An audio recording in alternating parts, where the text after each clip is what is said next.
ആപ്യായന്തു മമാംഗാനി വാക്പ്രാണശ്ചക്ഷു ശ്രോത്രമധോ ബലമിന്ദ്രിയാണി ച സർവാണി സർവം ബ്രഹ്മോപനിഷദം മാഹം ബ്രഹ്മ നിരാകുര്യാം മാമാ ബ്രഹ്മ നിരാകരോത് അനിരാകരണമസ്തു അനിരാകരണം മേ അസ്തു തദാത്മനി നിരതേ യ ഉപനിഷത്സു ധർമാഃ തേ മയി സന്തു ഓം ശാന്തി ശാന്തി ശാന്തി.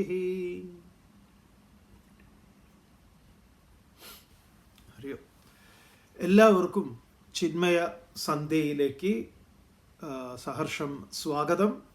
ഇപ്പോൾ ഇവിടെ ചൊല്ലിയ ശാന്തി മന്ത്രം വേദത്തിലെ ശാന്തി മന്ത്രമാണ്, ഉപനിഷത്തുകളിൽ വരാറുണ്ട്.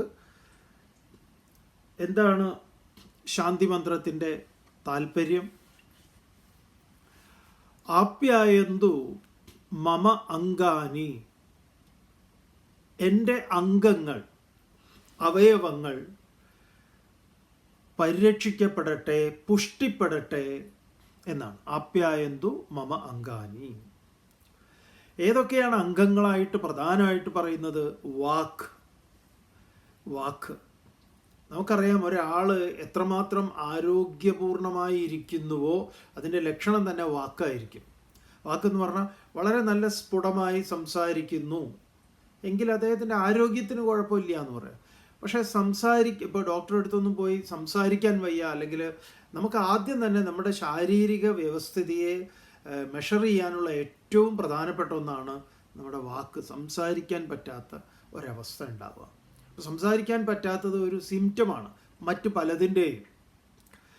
അപ്പോൾ ആദ്യമായിട്ട് വൈദിക പ്രാർത്ഥനയിൽ വരുന്നത് എൻ്റെ വാക്ക് ആരോഗ്യമുള്ളതായിരിക്കട്ടെ, വാക്ക്. രണ്ടാമത്തേത് പ്രാണൻ്റെ ഗതിവേഗം അത് കൃത്യമായി നടക്കട്ടെ. ശ്വസിക്കാൻ പറ്റായിക, സംസാരിക്കാൻ പറ്റായിക.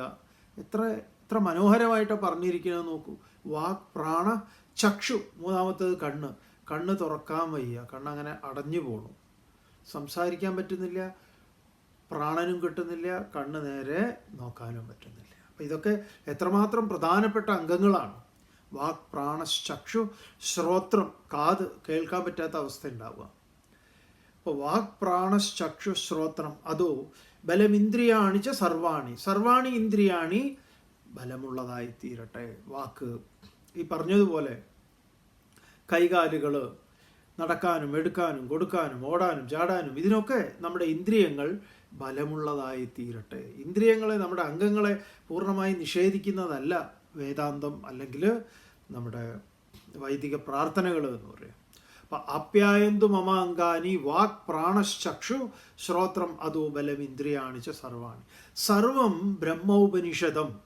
വാസ്തവത്തിൽ എല്ലാം തന്നെ ഔപനിഷദം ബ്രഹ്മ, ഉപനിഷത്തിൽ പ്രതിപാദിച്ച ബ്രഹ്മം തന്നെയാകുന്നു. ഇതൊക്കെ അതിൽ നിന്ന് നിഷ്പന്നമായതാണ്. അതുകൊണ്ട് അത് തന്നെയാണ്. മാഹം ബ്രഹ്മ നിരാകുര്യാം, അഹം മാ ബ്രഹ്മ നിരാകുര്യാം. ഞാൻ അതിനെ നിരാകരിക്കാതിരിക്കട്ടെ, ഞാനതിനെ നിഷേധിക്കാതിരിക്കട്ടെ.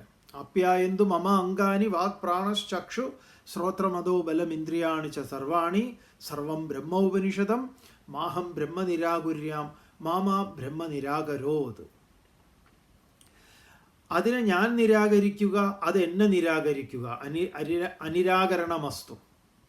ഇങ്ങനെ പരസ്പര നിരാകരണം എന്ന് പറയുമ്പം കേവലം ഞാൻ ഈ ഇന്ദ്രിയ മനോബുദ്ധികൾ മാത്രമാണെന്ന് കരുതാതിരിക്കട്ടെ.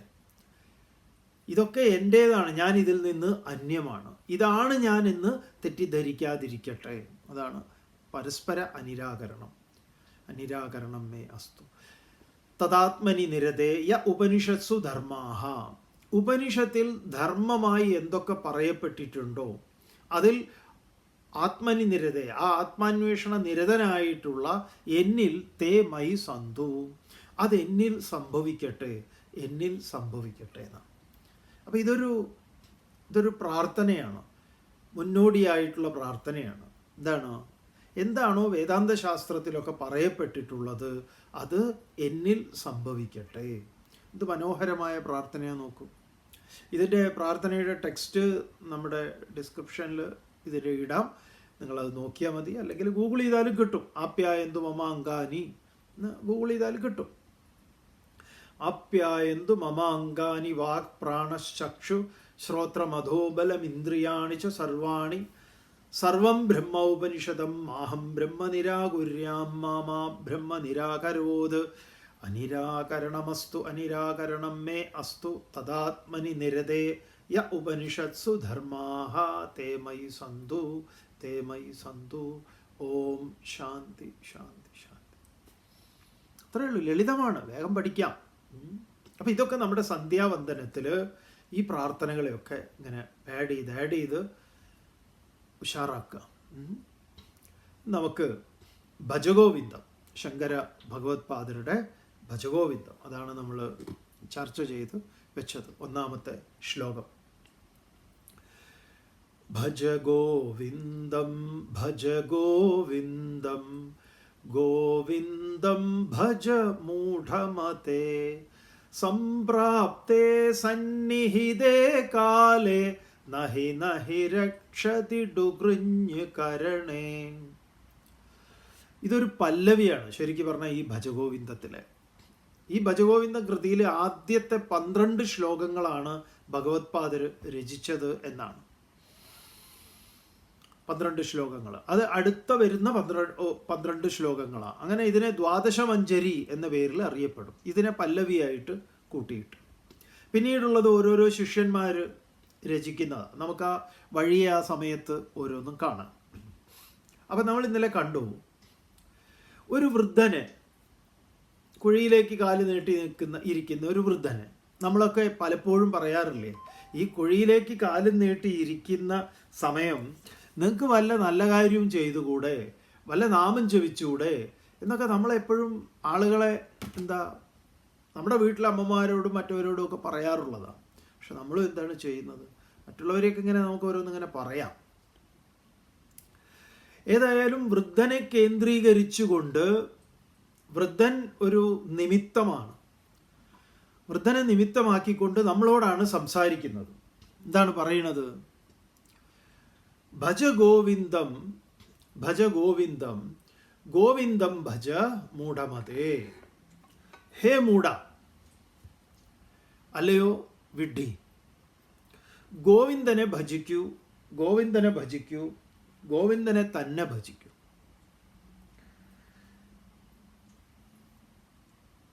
എന്തിനാണ്? സംപ്രാപ്തേ സന്നിഹിതേ കാലേ നഹി നഹി രക്ഷതി ഡുകൃഞ്ഞു കരണേ. സംപ്രാപ്തമാകുന്ന സമയം, മരണം വന്ന് അടുക്കുന്ന സമയത്ത് നിന്നെ രക്ഷിക്കാൻ ഇതൊന്നും പര്യാപ്തമല്ല എന്ന് പറയാം.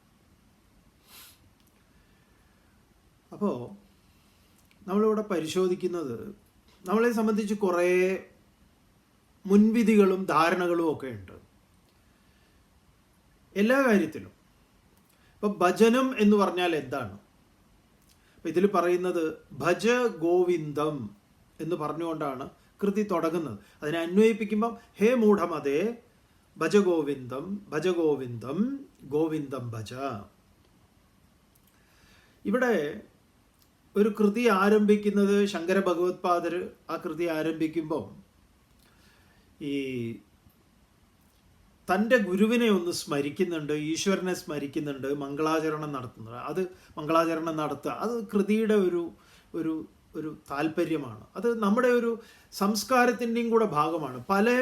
പലതും നമ്മൾ അങ്ങനെ കൈവഴിയായിട്ട് വന്നു ചേർന്നിട്ടുള്ളതാണ്. ഇപ്പോൾ നിങ്ങൾക്കറിയാലോ, ഇപ്പോഴൊന്നും നമ്മൾ എഴുത്തുകൾ എഴുതൽ വളരെ കുറവല്ലേ. പണ്ടൊക്കെ എഴുത്തുകൾ വരും. അപ്പോൾ ഈ എഴുതുമ്പോൾ ഏറ്റവും ആദ്യം മുകളിൽ എഴുതുന്നത് എന്താ? ശ്രീ എന്നാണ്. ശ്രീ അല്ലെങ്കിൽ ഓം, അങ്ങനെ എന്തെങ്കിലും ഒരു മംഗളസൂചകമായത് ആദ്യം എഴുതും. അതൊക്കെ അത് വായിക്കുന്ന ഒരാൾക്കും എഴുത്തിൽ ചിലപ്പോൾ കുറേ കഷ്ടപ്പാടോ അല്ലെങ്കിൽ കുറ്റപ്പെടുത്തലുകളൊക്കെ ഉണ്ടെങ്കിലും ആ ശ്രീ അതിനൊരു ശ്രീ തന്നെയാണത്. അപ്പോൾ ഇതൊക്കെ ശിഷ്ടാചാരമായിട്ട് കടന്നു വന്നിട്ടുള്ളതാണ്. അപ്പോൾ ഇവിടെ ശങ്കര ഭഗവത്പാദരുടെ ഗുരു ഗോവിന്ദ ഭഗവത്പാദരാണ്.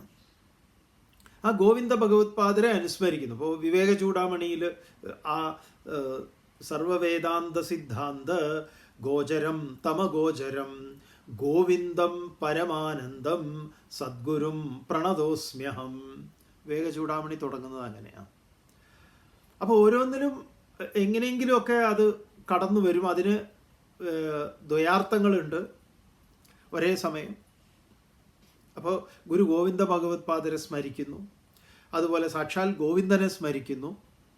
ആരാണ് ഗോവിന്ദൻ എന്നൊക്കെ നമ്മൾ കാണാൻ പോവുകയാണ്. അപ്പോൾ എന്താണ് ഭജനം?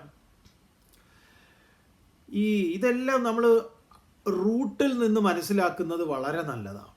നമ്മൾ സാധാരണഗതിയിൽ മനസ്സിലാക്കിയിരിക്കുന്നത് പാട്ടുപാടൽ, ഇങ്ങനെ ജിഞ്ചറ അടിച്ച് ഹരേ രാമ ഹരേ കൃഷ്ണ പറയലും മാത്രമാണ് ഭജനം എന്ന്.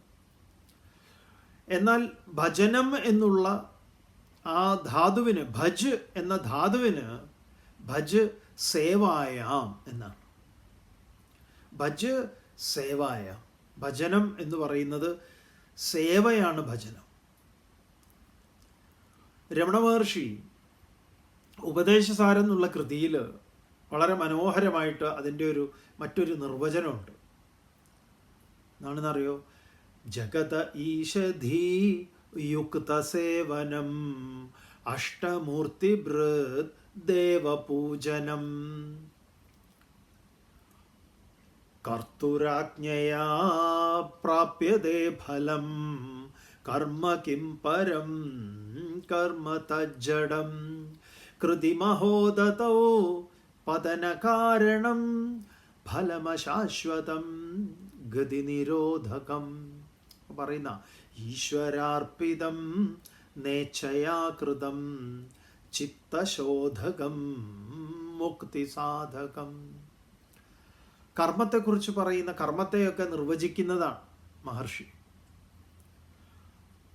അപ്പൊ ജഗത ഈശധീയുക്ത സേവനം, ജഗതീശ്വരനായിട്ടുള്ള വിധിയാവണ്ണമുള്ള കൃത്യമായ സേവനം. ആരാണ് ഈശ്വരൻ? അഷ്ടമൂർത്തി ഭൃത് ദേവപൂജനം. അഷ്ടമൂർത്തിധരനാണ്,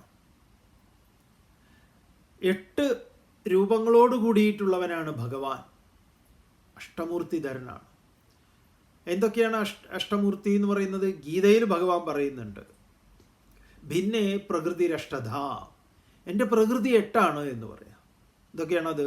ഭൂമിരാപോ നലോ വായു ഖം മനോ ബുദ്ധിരേവച്ച് അഹങ്കാരമിതീയമ്മേ ഭിന്ന പ്രകൃതിരഷ്ടധ.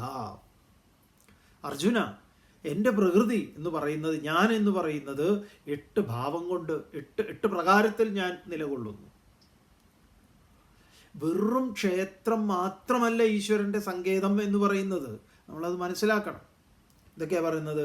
ആദ്യം ഭഗവാൻ പറയുന്നത് ഭൂമി, ആപഹ ജലം, ഭൂമിരാപോ ജലം, എന്താ പറയുക, പഞ്ചമഹാഭൂതങ്ങൾ. പിന്നെയോ മനോബുദ്ധി, മനസ്സ്, ബുദ്ധി, അഹം എന്ന ബോധം. അപ്പം ആകാശം, വായു, അഗ്നി, ജലം, ഭൂമി, ഞാൻ എന്ന ബോധം, മനസ്സ്, ബുദ്ധി, ഇത്രയുമാണ് എൻ്റെ 8 പ്രകൃതി. അപ്പം എന്ത് ചെയ്യുന്നതും നമ്മളെ സംബന്ധിച്ച് എന്താണത്? അത് ഈശ്വര പൂജയാണെന്ന് പറയാം. ഈശ്വര പൂജയാക്കാം. നമ്മൾ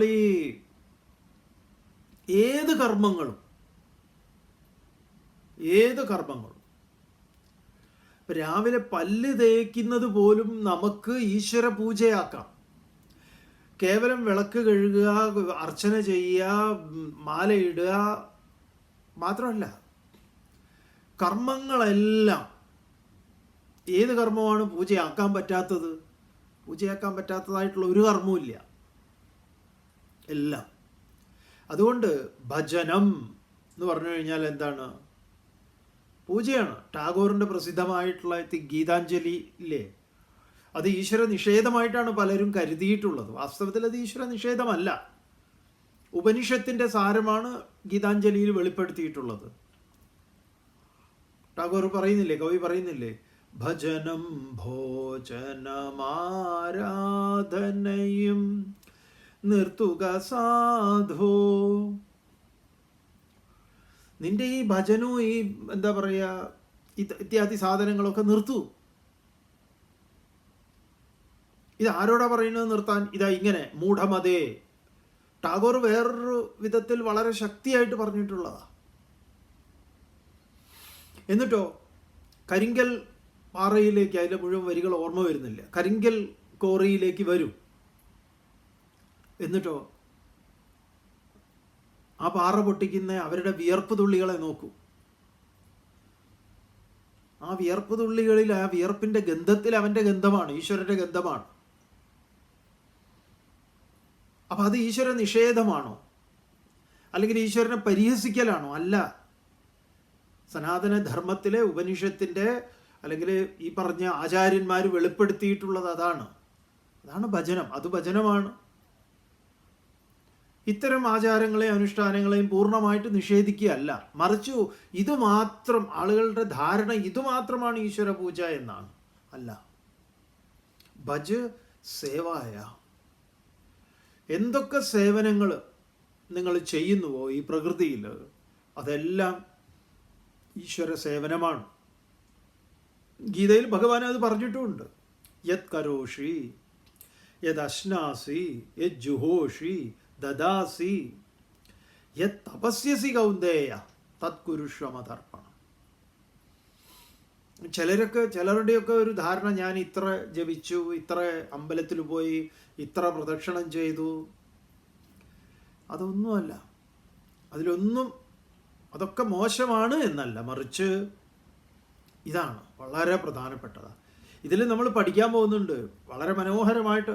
ഇത് ഓരോ ശ്ലോകങ്ങളും ഓരോ ചിന്മയൻ സ്വാമികൾ പറയുന്നത് ചാട്ടവാർ അടികളാണെന്നാണ്. നമുക്കുള്ള ചാട്ടവാറിൻ്റെ പ്രഹരണമാണ്. ഈ ഭജഗോവിന്ദത്തിൻ്റെ മറ്റൊരു പേര് മോഹമുദ്ഗരം എന്നാണ്. മോഹത്തെ മുഴുവൻ ഉന്മൂലനം ചെയ്യുന്നതാണത്. നമ്മളെ വ്യാമോഹങ്ങളൊക്കെ അത് മാറ്റി ഒരു ചിരപ്രതിഷ്ഠ നമുക്ക് ഈ സനാതന ധർമ്മത്തിൽ, നമ്മുടെ വിശ്വാസങ്ങൾക്കൊക്കെ ഒരു ഉറപ്പ് തരുന്ന കൃതിയും കൂടിയാണ് ഭജഗോവിന്ദം. അപ്പോൾ ഭജ് എന്ന് പറഞ്ഞു കഴിഞ്ഞാൽ സേവനം തന്നെ. ഭജ് സേവായ.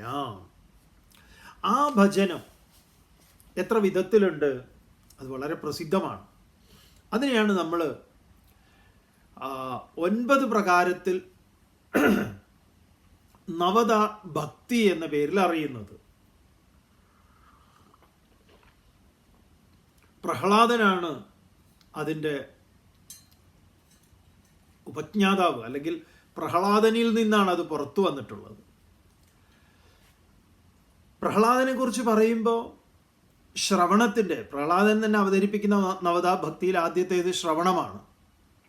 ശ്രവണത്തിൻ്റെ മാഹാത്മ്യത്തിൻ്റെ വിക്ടിമാണ് പ്രഹ്ലാദൻ. പ്രഹ്ലാദന്റെ വംശം പറഞ്ഞാൽ അസുരവംശമാണ്.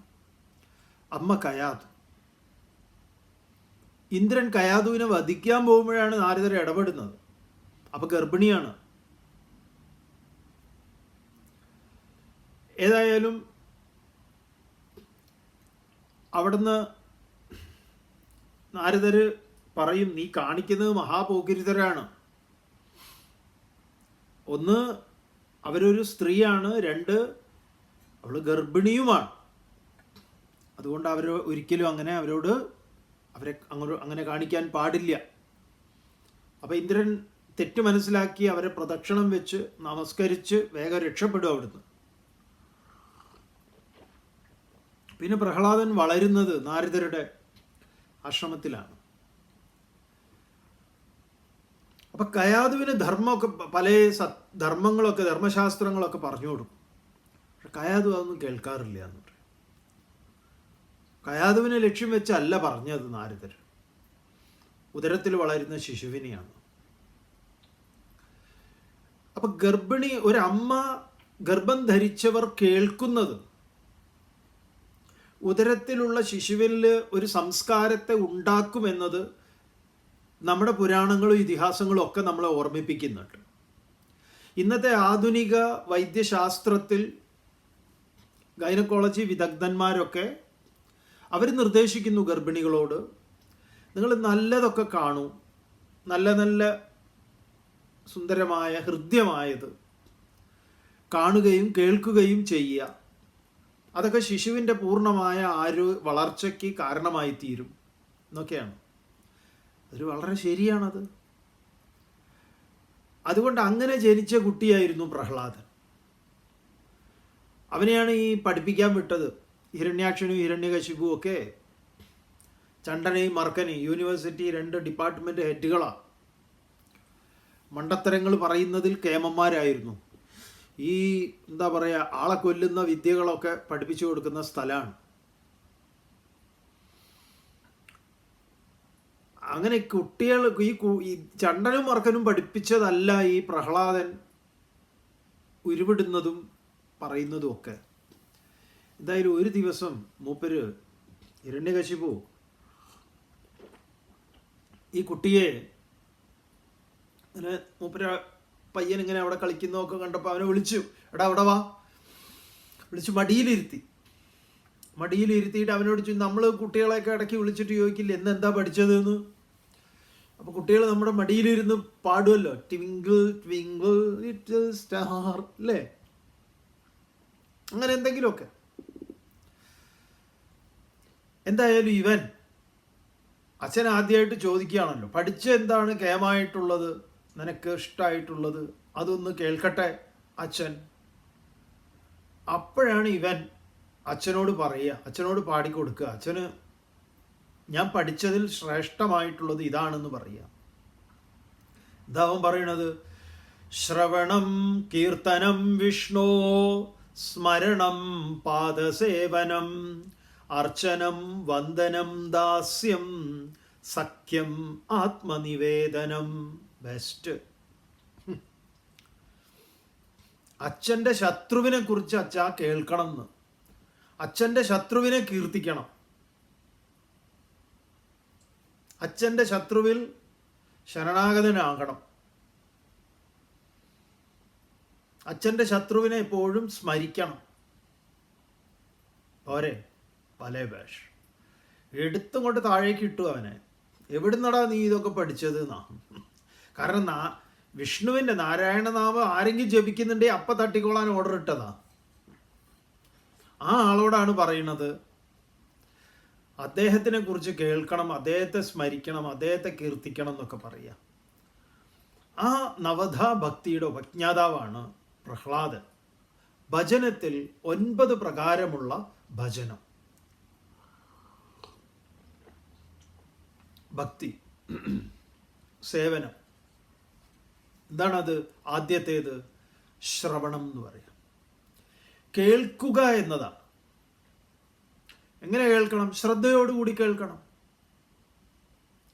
കേൾക്കുക എന്നുള്ളത് ഒരു വളരെ പ്രധാനപ്പെട്ടൊരു കാര്യമാണ്. നമുക്കിന്ന് തീരെ പറ്റാത്തതും അതാണ്.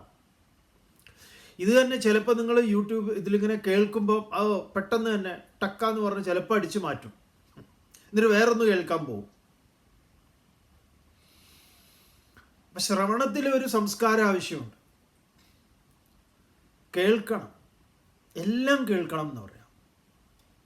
ഇതൊക്കെ മാറ്റി വെച്ചിട്ട് നമ്മൾ നമ്മുടെ വീട്ടിലുള്ളവരെ കേൾക്കണം, ഓരോരുത്തർക്കും പറയാനുള്ളത് കേൾക്കണം.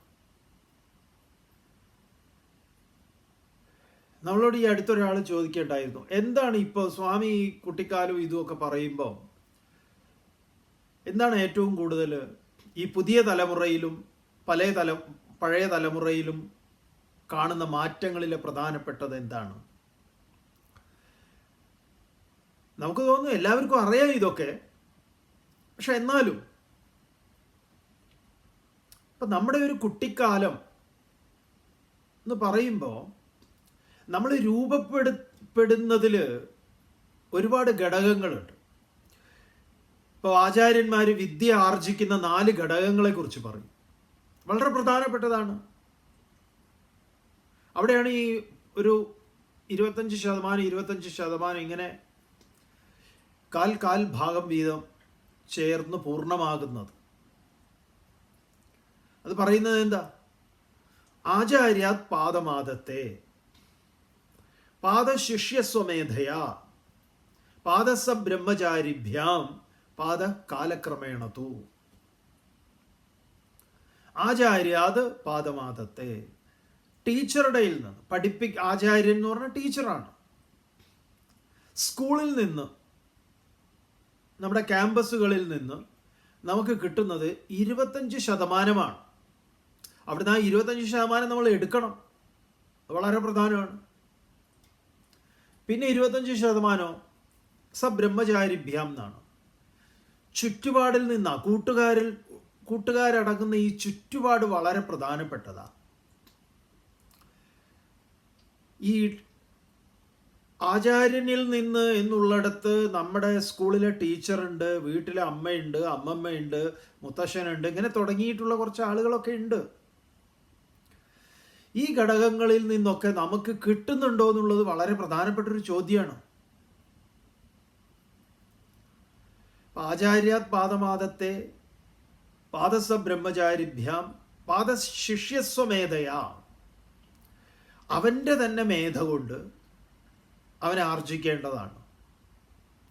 അതും വളരെ പ്രധാനമാണ്. ഇന്ന് എന്തിനും ഗൂഗിളിനെ ചോദിക്കുകയാണ്, ഗൂഗിൾ ഗുരുവിനോടാണ് ചോദ്യം. സ്വമേധ കൊണ്ടുള്ള പരിപാടി ഒന്നുമില്ല. ആരെന്ത് പൊട്ടത്തരം പറഞ്ഞാലും അത് വിശ്വസിക്കുകയാണ്. എന്ത് മണ്ടത്തരമായിരിക്കാം, ആ പാർട്ട് 25% ഇല്ലേ ഇല്ല. എന്തൊരു കഷ്ടമാണ്. പാദസ്വ ബ്രഹ്മചാരിഭ്യാം പാദസ്വശിഷ്യമേധയാസ്, സ്വന്തം മേധാശക്തി. പാദകാലക്രമേണ തൂ, കാലം എന്നുള്ളത് വളരെ, കാരണം നമ്മൾ പ്രായമാകുന്നതിനനുസരിച്ച് നമ്മൾ ആർജിക്കുന്ന പലതുമുണ്ട്. ആരാണെങ്കിലും, അതിപ്പോൾ സ്വാമിയാണെങ്കിലും അതെ, പ്രായം കൊണ്ട് ആർജിക്കുന്ന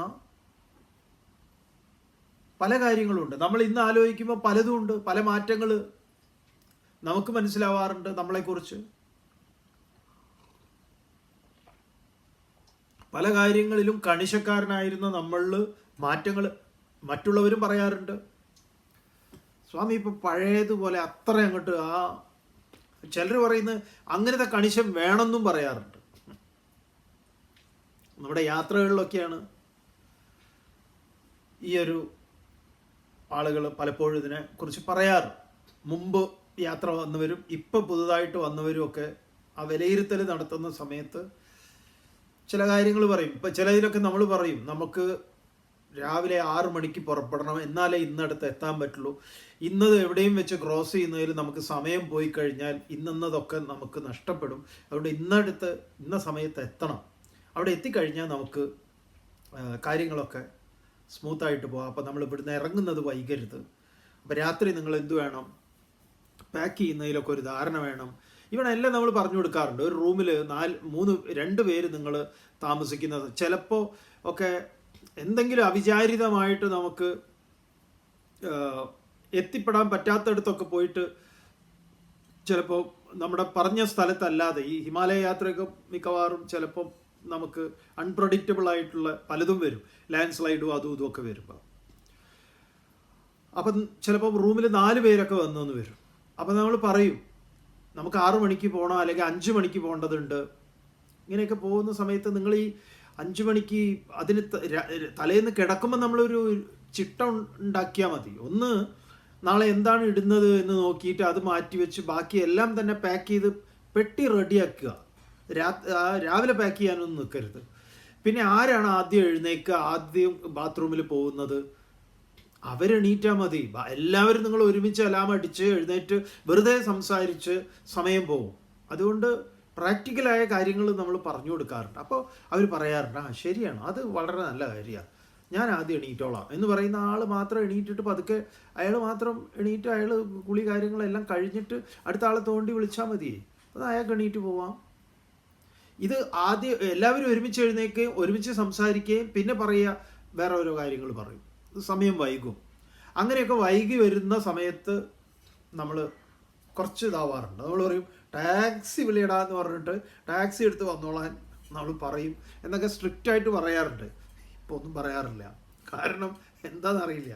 നമ്മൾ അപ്പോൾ അതിനെക്കുറിച്ച് ഈ അടുത്ത് പറയണ്ടായി, എന്താ അങ്ങനെ പറയാത്തതെന്ന്. കാരണം നമ്മൾ ഒരുപാട് ഇങ്ങനെ കാര്യങ്ങൾ നമ്മൾ പറഞ്ഞു, ചിലതൊക്കെ നമുക്ക് തോന്നുന്നു ഇങ്ങനെ പറയേണ്ടത്? ഇപ്പോൾ ഭക്ഷണം കഴിക്കുന്നതിന് മുമ്പ് നിങ്ങൾ കൈ കഴുകണേ, ഭക്ഷണം കഴിച്ചിട്ട് കൈ കഴുകണേ എന്നൊക്കെ പറയുന്നത് എത്രമാത്രം ബോറായിട്ടുള്ള ഒരു പരിപാടിയാണ്. അതുപോലെ തോന്നുന്നു ചില കാര്യങ്ങളൊക്കെ. ഇപ്പം നമുക്ക് 6 മണിക്ക് പോകണമെന്ന് പറഞ്ഞാൽ എന്തുകൊണ്ടാണ് അത് മനസ്സിലാക്കാൻ ബുദ്ധിമുട്ട്? അതുകൊണ്ട് നിങ്ങൾ സ്വയം അത് തീരുമാനിക്കൂ. അതല്ല 6-ന് നിങ്ങൾ ഇറങ്ങുന്നില്ലെങ്കിൽ അതിൽ നിങ്ങൾക്കാണ് അതിൻ്റെ നഷ്ടം വരുന്നത്. അതുകൊണ്ട് നമ്മളിപ്പോൾ ഇതാണ് നിലപാട് എന്നുള്ളത് പറയാറുണ്ട്. അപ്പോൾ ഇത് ഈ ചുറ്റുപാടിൽ നിന്ന് നമുക്ക് ഈ പറഞ്ഞ അത് ഇപ്പോഴത്തെ പുതിയ തലമുറയും പഴയ തലമുറയും എന്ന് പറയുമ്പം നമുക്ക് ഇവരൊക്കെ പലതും പറഞ്ഞു തന്നിട്ടുണ്ടായിരുന്നു. ഇവരുടെ കൂടെ നടക്കുമ്പോൾ നമുക്ക് കിട്ടിയിട്ടുള്ള ഒരുപാട് ശിക്ഷണങ്ങളുണ്ട്. അപ്പം അമ്മമ്മയാണെങ്കിലും അമ്മയാണെങ്കിലും ഇവരൊക്കെ നമുക്ക് ഈ പറഞ്ഞ അമ്മാവന്മാർ ഇവർ ഇങ്ങനെയാണല്ലോ. ഒരു കുട്ടിയെ സംബന്ധിച്ച് ഒരുപാട് ആളുകളുമായിട്ട് നമ്മൾ മിങ്കിൾ ചെയ്യുന്നതൊക്കെയാണ്. അവരെ നമ്മൾ മനസ്സിലാക്കുന്നു, ഇയാൾ ഇന്ന സ്വഭാവക്കാരനാണ്, ഇന്നതാണ്. പക്ഷെ പുതിയ തലമുറയിൽ അതൊന്നും നമ്മൾ കാണുന്നില്ല. ഇപ്പോൾ നമ്മളോട് കഴിഞ്ഞ ഇതിലെ ആമുഖത്തിൽ അമ്മമ്മയുടെ കാര്യമൊക്കെ പറഞ്ഞപ്പം ഒരാൾ ഈ യൂട്യൂബിൽ തന്നെ കമൻ്റ് ഇട്ടു, സ്വാമിയെ പണ്ട് നിങ്ങളെ ഈ മുടിവെട്ടാൻ കൊണ്ടുപോകുന്ന കഥ ഓർത്തു എന്നൊക്കെ പറഞ്ഞു. നമ്മൾ മാതൃഭൂമിയിൽ അത് എഴുതിയിട്ടുണ്ടായിരുന്നു. അതേന്ന് നമ്മളൊക്കെ ഒരു സമയത്ത് നമ്മൾ പ്രതികരിക്കേണ്ടത് എങ്ങനെയാണ് എവിടെയാണെന്നൊക്കെ നമുക്ക് കൃത്യമായിട്ട് വലുതാവുമ്പോൾ നമുക്കറിയാം. ചെറുപ്പത്തിൽ അതായത് നമ്മൾ കാണുന്നത് ഇങ്ങനെ, ഈ തിദിക്ഷ എന്ന് പറയുന്ന ഗുണം, സഹനം സർവദുഃഖാനാം അപ്രതീകാരപൂർവകം ചിന്താ വിലാപരഹിതം സാ തിദിക്ഷ നിഗദ്യതയെന്ന് ശങ്കര ഭഗവത്പാദർ വേഗചൂടാമണിയിൽ പറയും. തിദിക്ഷയെക്കുറിച്ച്, സഹനശക്തിയെക്കുറിച്ച് നമുക്ക് തോന്നുന്നു ആശ്രമത്തിൽ ചേരുന്നതിന് മുമ്പ് തന്നെ നമുക്കത് പഠിക്കാൻ പറ്റിയിട്ടുണ്ട്. വീട്ടിലെ ആ ചുറ്റുപാടൊക്കെ ആയിരിക്കാം. അതിൽ ഈ അമ്മമ്മയാണ് അതിൻ്റെ ഒരു പ്രധാന ഘടകം. ഈ പറഞ്ഞതുപോലെ നിങ്ങൾ ആലോചിച്ച് നോക്കൂ, എത്രയോ ഇതൊക്കെ നമ്മുടെ കുട്ടിക്കാലം എന്ന് പറയുന്ന പ്രായമുള്ളവരൊക്കെ ഈ വഴിയിൽ കടന്നു പോയതാണ്. അല്ല നമുക്ക് മാത്രം എന്ന് നമ്മൾ ഒരിക്കലും അവകാശപ്പെടുന്നില്ല. ഈ ത്രിവേണി എന്ന് പറയുന്ന ഡിപ്പാർട്ട്മെൻറ്റ് സ്റ്റോറുണ്ട്, ത്രിവേണി, നമുക്ക് അറിയുമായിരിക്കാം, ഇപ്പോഴും ഉണ്ട് ത്രിവേണി. അവിടെ ഈ തുണി വരും, ഈ കർട്ടനും മേശവിരി പിന്നെ കിടക്കൊക്കെ വിരി അങ്ങനെയൊക്കെ ആക്കാൻ ചിലർ മേടിക്കും. അത് വില കുറവുള്ള തുണിയാണത്. അതിനൊരു പ്രത്യേക മണമാണ്, ഒരു ഡീസലിൻ്റെ മണമാണ് അതിന്. അത് ഈ വരയായിരിക്കും, സ്ട്രിപ്പ്, നീല, മഞ്ഞ, നീലയും വെള്ളയിലും ഒക്കെ ഉള്ള വരകളാണ്. പിന്നെ ചെറിയ ചില ലൈറ്റ് കളറും ഒക്കെ ഉണ്ടാവും. വരയാണ് വരിക അത് കൂടുതൽ. അപ്പം ഇത് ഒരുമിച്ച് അങ്ങോട്ട് മേടിക്കും. അപ്പം ഇതിന് നീളവും വീതിയൊക്കെ നല്ല വീതിയൊക്കെ ഉള്ളതാണ്. അപ്പം അതുകൊണ്ട് ഞങ്ങൾ ഈ 5 ആൺകുട്ടികളാണ്. അപ്പം അമ്മമ്മയാണ് ഇതൊക്കെ തീരുമാനിക്കുക, അമ്മമ്മയാണ് കാരണം വരിക. അപ്പോൾ ഞങ്ങൾക്ക് എല്ലാവർക്കും ഇത് തന്നെയാണ് ഷർട്ട്. ടൈലർ എടുത്ത് നമുക്ക് നമ്മുടെ കൃത്യ അളവിൽ പറഞ്ഞ് അടിക്കാൻ ഒരിക്കലും പറ്റില്ല. അമ്മമ്മയാണ് പറയുക ലൂസിൽ തയ്പ്പിക്കണം. ഇവനൊക്കെ പെട്ടെന്ന് വളരുന്നു, എന്നിട്ട് നമ്മൾ കാണുന്നില്ല വളരുന്നത്. ഒരിക്കൽ പോലും നമ്മുടെ കൃത്യം പാകത്തിനുള്ള ഷർട്ട് നമ്മൾ 10ാം ക്ലാസ്സൊക്കെ കഴിഞ്ഞിട്ടാണ് ഇട്ടിട്ടുള്ളത്. അപ്പോൾ എന്താ ലൂസായിരിക്കും എപ്പോഴും. ഈ പറഞ്ഞതുപോലെ ഈ വരയൻ ഷർട്ട് എല്ലാവർക്കും അത് തന്നെ. ഇതൊക്കെ ഇട്ട് ഒരുമിച്ച് ഇറങ്ങുകയും അങ്ങനെ ഒരുമിച്ച് ഒരിക്കൽ മുടി വെട്ടാൻ വേണ്ടിയിട്ട് മാങ്കാവിലേക്ക് കൊണ്ടുപോകും. അവിടെ ഒരു രാജു ഹെയർ കട്ടിങ് ഉണ്ട്, രാജുവേട്ടൻ, ഇപ്പോഴും ഓർമ്മ. ഇങ്ങോട്ട് ആദ്യം ചെയ്യുന്നത് എന്താന്ന് പറഞ്ഞാൽ ലോസിഞ്ചർ മിഠായി ഉണ്ട്, അത് ഓരോരുത്തർക്ക് ഇട്ട് തരും, വായലിട്ട് തരും. എന്തിനാണെന്നുള്ളത് പിന്നീടാണ് നമുക്ക് മനസ്സിലായത്. എന്ന് പറഞ്ഞാൽ മൂപ്പരുടെ ഒരു മെഷീൻ ഉണ്ട്. ഇന്ന് ആ മെഷീനൊന്നും ഇല്ല, കൈകൊണ്ടാണ്. അതിങ്ങനെ മോട്ടർ വെച്ചിട്ടുള്ള നമ്മുടെ സാധനമൊന്നും അല്ല, ഈ കൈകൊണ്ട് ഇങ്ങനെ ഇതാക്കുന്നതാണ്. ഇങ്ങനെ ഇതാക്കി കൊണ്ടുപോകും. ഇതിങ്ങനെ പിറകിൽ ഇങ്ങനെ കൊണ്ടുപോയിട്ട് മൂപ്പരെ അവർ എടുക്കലുണ്ട്, അതൊരു വലിക്കലാണ്. അതിൽ രോമമൊക്കെ ഇങ്ങനെ എന്താ പറയുക, അപ്പോൾ ഒരു പ്രാണവേദന എടുക്കാനുണ്ട്. അത് മിണ്ടാതിരിക്കാനാണ് ഈ വായിൽ മിഠായി ഇട്ട് തരുന്നത്. സഹിക്കുക, വേദനയാവുന്നു, നിങ്ങളെന്താ ഇങ്ങനെ ചെയ്യുന്നത്, ഇതൊക്കെ ഒന്ന് മാറ്റിക്കൂടെ, അങ്ങനെയൊന്നും ഇന്നത്തെ കുട്ടികളാണെങ്കിൽ അതൊക്കെ ചോദിക്കും. ഇന്നൊരു കൊച്ചു കുട്ടിയുടെ വീഡിയോ നമ്മൾ കണ്ടു. വായു അസാധ്യ ചോദ്യങ്ങൾ ആ കുട്ടി ചോദിക്കുകയാണ്. മാൻ മെയ്ഡ് എന്ന് അങ്ങനെ എന്തോ പറഞ്ഞതിന് ആ കുട്ടി ചോദിക്കുകയാണ്, എന്തുകൊണ്ട് ഹ്യൂമൻ മെയ്ഡ് എന്ന് പറഞ്ഞുകൂടാ, എന്തുകൊണ്ട് പീപ്പിൾ മെയ്ഡ് എന്ന് പറഞ്ഞുകൂടാ, വൈ, എന്താ മാൻ എന്ന് പറയുന്നത്. ഭയങ്കരമായിട്ട് ചെറിയ പെൺകുട്ടിയാ, കുട്ടി ചോദ്യം ചെയ്യുന്നു. നല്ലതല്ലേ, തീർച്ചയായിട്ടും ആ കുട്ടികൾ അങ്ങനെ അത് അത് അത് അത് വേറൊരു തലം. പക്ഷെ നമുക്ക് അന്ന് ഈ ബാർബറോട് ചോദ്യം ചെയ്യാനുള്ള ശേഷി ഇല്ല. അത് അങ്ങനെ എന്താ പറയുക, സപ്രസ് ചെയ്തിരിക്കുന്നതാണ്. അതിനെ അഡ്മിറ്റ് ചെയ്യാണ് ഇതിങ്ങനെയൊക്കെയാണ് എന്ന്. അതേപോലെ അമ്മമ്മയാണ് നിർദ്ദേശിക്കുക മുടി എത്ര നീളം വേണം, അതുപോലെ ഷർട്ടിൻ്റെ അളവ് വേണം, എത്ര വേണം, എന്ത് വേണം എന്നൊക്കെ ഉള്ളത്. നിസ്സഹായരായിട്ട് അതിനെ ഓരം പറ്റി നിൽക്കുക. പക്ഷെ അതിലൊക്കെ നമ്മൾ ആർജിക്കുന്ന കുറേ കാര്യങ്ങളുണ്ട്. ഈ പറഞ്ഞ പാദസ ബ്രഹ്മചാരിഭ്യാം പാദകാലക്രമേണതു എന്നൊക്കെ പറയുന്നിടത്ത് ഈ പറഞ്ഞ 25% നമ്മൾ ആർജിക്കുന്നത് അത് വളരെ വളരെ പ്രധാനപ്പെട്ട ഒന്നാണ്. അപ്പൊ ഈ ഒന്നാമത്തെ ശ്രവണത്തിൽ എന്തൊക്കെ നമ്മൾ കേൾക്കുന്നു ശ്രദ്ധയോടുകൂടി, ആരെയൊക്കെ നമ്മൾ കേൾക്കുന്നു, നമുക്കൊരു കിളിയെ കേൾക്കാൻ, പൂച്ചയെ കേൾക്കാൻ, നായയെ കേൾക്കാൻ, ഇങ്ങനെയുള്ള സകലതിനെയും നമ്മൾ കേൾക്കുന്നുണ്ടോ? അതോ വെറും ഇയർഫോൺ മാത്രം ചെവിയിൽ വെച്ച് നടക്കുകയാണോ? ഇതൊക്കെ കേൾക്കുന്നത്, ഈ ശ്രവണം എന്ന് പറയുന്ന ഈ ഒരു കിളിയെ കേൾക്കുന്നത്, എന്തൊക്കെ നിങ്ങൾ പ്രകൃതിയിൽ കേൾക്കുന്നുണ്ടോ അതെല്ലാം ഈശ്വരനെ കേൾക്കലാണ്. എനിക്ക് ഈ നായയുടെ ഈ ഓരിയിടൽ കേട്ടിട്ടുണ്ടല്ലോ, എനിക്കിങ്ങനെ പോയിട്ട് അതിനെ ഒന്ന് കൊടുക്കാനാ തോന്നണം. പണ്ട് നായയുടെ മുല്ല നസറുദ്ദീൻ നായ ശല്യ കാരണം കിടന്നുറങ്ങാൻ പറ്റാതെ മൂപ്പര് ഡോക്ടറെ അടുത്ത് പോയിട്ട് പറഞ്ഞു, ഒരു രക്ഷയില്ല, എനിക്ക് ഉറങ്ങാൻ പറ്റുന്നില്ല ഈ നായകളുടെ ശല്യം കാരണം. ഡോക്ടർ ഗുളിക കൊടുത്തു. അദ്ദേഹം വീണ്ടും ഡോക്ടറെ അടുത്ത് പോയിട്ട് പറഞ്ഞു, ഒരു രക്ഷയില്ല. ഡോക്ടർ ചോദിച്ചു, എന്ത് ഇങ്ങനെ കഴിക്കുന്നുണ്ടോ? ഒറ്റൊരെണ്ണം കഴിക്കണ്ടേ? നിങ്ങൾ തന്ന ഗുളിക ഒരെണ്ണം കഴിക്കുന്നില്ല. ആര് കഴിക്കുന്നില്ല? ഞാൻ നായകൾക്ക് ഇട്ട് കൊടുത്തു, ഒരെണ്ണവും കഴിക്കുന്നില്ല എന്ന് പറയാം. ഇങ്ങനെ ഡോക്ടർ നായ്ക്ക് കൊടുക്കാനല്ല കൊടുത്തത്, മൂപ്പരോട് കഴിച്ച് കിടന്നുറങ്ങിക്കോളാൻ പറഞ്ഞതാ. അപ്പം അവനവനിൽ പരീക്ഷിക്കാനുള്ളതാ. അപ്പം നമ്മൾ എന്ത് മനോഹരമായിരിക്കും അറിയോ? നിങ്ങൾ ഇതിനെയൊക്കെ ഈ ശ്രവണം എന്ന് പറഞ്ഞു കഴിഞ്ഞാൽ പലരുടെയും ധാരണ ഈശ്വരനെ കേൾക്കുക എന്ന് പറഞ്ഞു കഴിഞ്ഞാൽ ചില ഭക്തിഗാനങ്ങൾ, അയ്യോ അതൊക്കെ കേട്ട് കഴിഞ്ഞാൽ തന്നെ നമ്മുടെ ഫ്യൂസ് അടിച്ചു പോകുന്ന ഭക്തിഗാനങ്ങളാണ്. ഈ ശരണം, ഈ ഇപ്പോൾ ഈ കാലത്തൊക്കെ ഉള്ള ശരണം വിളി പാട്ടുകളൊക്കെ ഉണ്ട്. കാണാൻ പറ്റും, കാസറ്റ് ഇറക്കണം എന്ന് പറഞ്ഞ് ആളുകൾ ഇങ്ങനെ ഇറക്കിക്കൊണ്ടിരിക്കുന്നുണ്ട് ഓരോ മണ്ഡലകാലത്തും. എന്തൊക്കെ യജ്ജാതി, സ്വാമിയേ ശരണം ശരണം ശരണം ശരണം. പിന്നെ തുടങ്ങുന്നത് കാണാൻ വേറെ എന്തൊക്കെയോ ആണ്. ഇതൊക്കെ എന്താണ് നമ്മളിൽ ഉണ്ടാക്കുക എന്ന് ചോദിച്ചു കഴിഞ്ഞാൽ, പ്രകൃതിയെ കേൾക്കൂ. എല്ലാം കേൾക്കുക എന്നുള്ളത് വളരെ വളരെ പ്രധാനപ്പെട്ട ഒന്നാണ്. അതുകൊണ്ട് നമ്മുടെ പ്രായമായിട്ടുള്ളവരെ കേൾക്കണം. അവരെ പറയാൻ തുടങ്ങുമ്പോഴേ പറയും, ഒന്ന് നിർത്ത് എന്ന്. കേൾക്കണം. കേൾക്കുക എന്നുള്ളതിൻ്റെ പേരാണ് ശുശ്രൂഷ എന്ന്. ശ്രോതും ഇച്ഛ, കേൾക്കാനുള്ള ആഗ്രഹം, അതൊരു ശുശ്രൂഷയാണ്. ശുശ്രൂഷയുടെ പൂർണ്ണ രൂപം അതാണ്. ശ്രോതും ഇച്ഛ ഇത് ശുശ്രൂഷ. പ്രായമായിട്ടുള്ളൊരു അമ്മയെ, ഡോക്ടർ രോഗിയെ കേൾക്കുന്നത് തന്നെ അവർക്കൊരു സമാധാനമാണ്. ശ്രവണം, കീർത്തനം. കീർത്തനം എന്ന് പറഞ്ഞാൽ ഉച്ചത്തിൽ പാടുക എന്നുള്ളത് മാത്രമല്ല, പങ്കുവെക്കലാണ് കീർത്തനം. മറ്റുള്ളവരുമായിട്ട് പറയുക എന്നുള്ള. ആരെക്കുറിച്ചാണ്? വിഷ്ണോഹോ. വിഷ്ണു എന്ന് പറഞ്ഞാൽ വേവേഷ്ടി വ്യാപനോതി ഇതി വിഷ്ണു, സർവത്ര നിറഞ്ഞു നിൽക്കുന്നത് ഏതോ അതാണ് വിഷ്ണു, ഗോവിന്ദൻ. അപ്പം ഗോവിന്ദനെ കേൾക്കുക, ഗോവിന്ദനെ കീർത്തിക്കുക.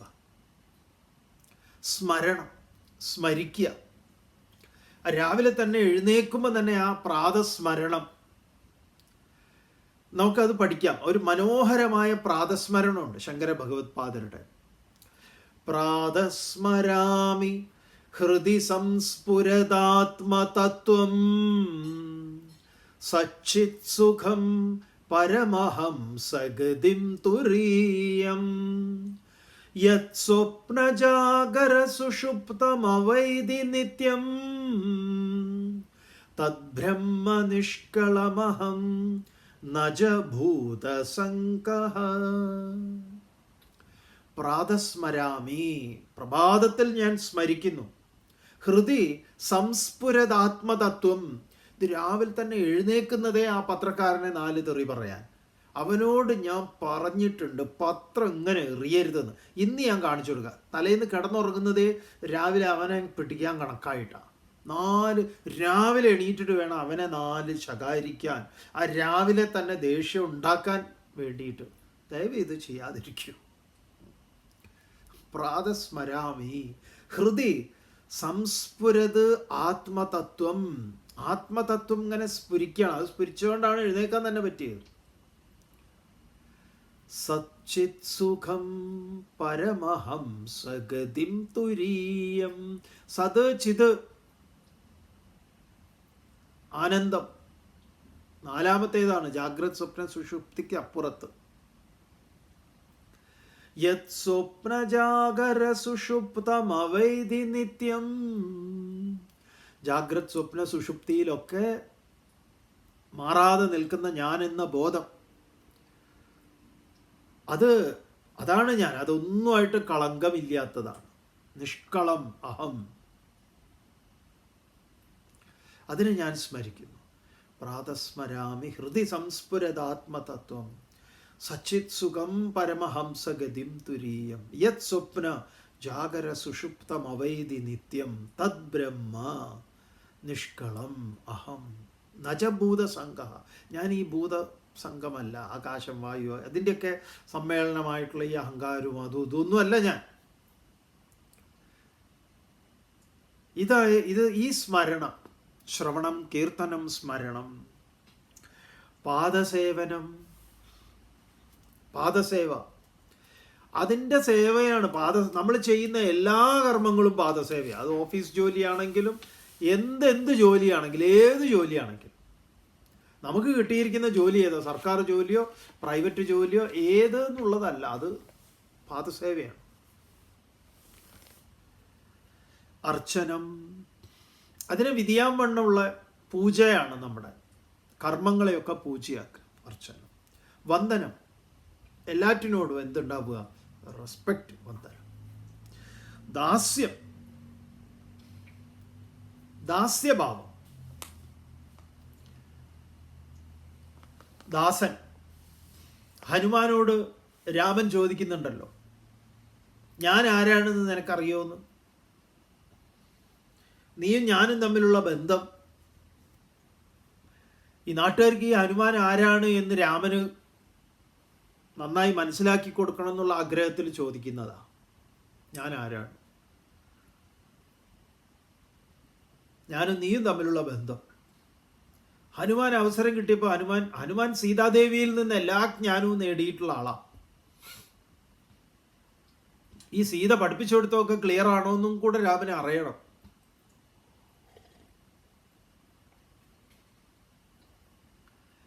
അപ്പൊ ഹനുമാൻ പറഞ്ഞു, ദേഹബുദ്ധ്യാതു ദാസോഹം, ജീവബുദ്ധ്യാ ത്വദംശകഃ, ആത്മബുദ്ധ്യാ ത്വമേവാഹം, ഇതിമേ നിശ്ചിതോ മതി.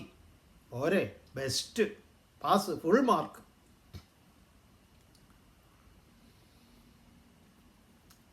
ദേഹബുദ്ധ്യാതു ദാസോഹം, ഞാൻ എന്നെ ദേഹമായിട്ടാണ് പരിഗണിക്കുന്നത് എങ്കിൽ അങ്ങ് എൻ്റെ മാസ്റ്ററാണ്, പ്രഭുവാണ്, ഞാൻ അങ്ങയുടെ ദാസനാണ്, സർവൻ്റാണ്. ദാസ്യം. ജീവബുദ്ധിയ, ജീവനായിട്ട് ഞാൻ പരിഗണിക്കുകയാണെങ്കിൽ അങ്ങ് പൂർണ്ണനായിട്ടുള്ളവനാണ്, ഞാൻ അതിൻ്റെ ഒരു അംശമാണ്. ആത്മബുദ്ധിയ, പാരമാർത്ഥിക തലത്തിൽ ത്വമേവാഹം, ഞാൻ തന്നെയാണ് അങ്ങ് തന്നെയാണ്, നമ്മൾ തമ്മിൽ ഭേദമൊന്നുമില്ല. ഇതിമേ നിശ്ചിതോ മതി, ഇതെന്നെ നിശ്ചയിച്ചുറപ്പിച്ച ബുദ്ധിയാ, എനിക്ക് ഇതിലിളക്കമൊന്നുമില്ല എന്ന് പറയാം. അപ്പൊ ദാസ്യം നമുക്ക് അങ്ങനെ ഒരു, അല്ലാതെ ഭയപ്പാടല്ല ഈശ്വരനോട് നമുക്ക് വേണ്ടത്.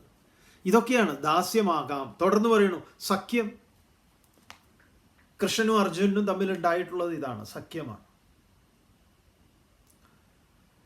അവസാനത്തേത് ആത്മനിവേദനം, സമർപ്പണം. സമ്പൂർണ്ണ സമർപ്പണം. ഗുരു ശിഷ്യ പാരസ്പര്യമൊക്കെ അതിലാണ്. ഇങ്ങനെ 9 ഭക്തി: ശ്രവണം, കീർത്തനം, പാദസേവനം, അർച്ചനം, വന്ദനം, ദാസ്യം, സഖ്യം, ആത്മനിവേദനം. ദാസ്യം, വന്ദനം, അർച്ചനം, ദാസ്യം, സഖ്യം, ആത്മനിവേദനം. നവധാഭക്തി അതിമനോഹരമാണ്. പ്രഹ്ലാദൻ അതിനെ അവതരിപ്പിക്കുന്നത്. തുടർന്ന് കുറേ കാര്യങ്ങളൊക്കെ പ്രഹ്ലാദൻ പറയുന്നുണ്ട്. ഇവിടെ നമ്മൾ ആ ഭജനത്തിൻ്റെ, ഭക്തിയുടെ, ആ സേവനത്തിൻ്റെ 9 ഭാവങ്ങൾ, സർവഭാവങ്ങളും അത് തന്നെ. ഏതും നമുക്കിത് എണ്ണി പ്രത്യേകം പറയുന്നേ ഉള്ളൂ. ഇനി നമുക്ക് ഗോവിന്ദനെ പരിചയപ്പെടണം. ആരാണ് ഗോവിന്ദൻ? മൃത്യു ഇത്യാദി കാര്യങ്ങളൊക്കെ നമുക്ക് വരുന്ന ക്ലാസ്സിൽ. ഓം പൂർണ്ണമദഃ പൂർണ്ണമിദം പൂർണ്ണാത് പൂർണ്ണമുദച്യതേ പൂർണ്ണസ്യ പൂർണ്ണമാദായ പൂർണ്ണമേവാവശിഷ്യതേ.